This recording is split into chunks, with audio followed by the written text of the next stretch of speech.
Hi! For today's video is maglaag na pod mi.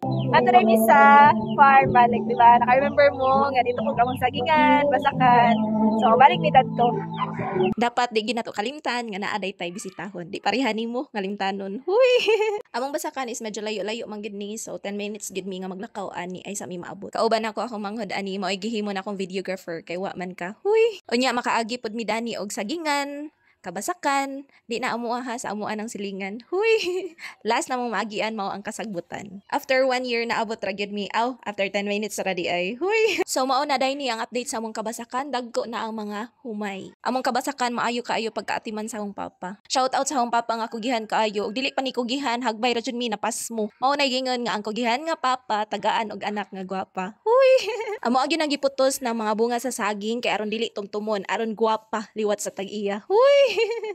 Unya kay gikapoy naman kog libot-libot sa basakan, idi mo pahuway sa raman ko daring dapita. Peaceful kayo gid dinhi. So maginusara sa raman ko, kay wa man ka. Huy!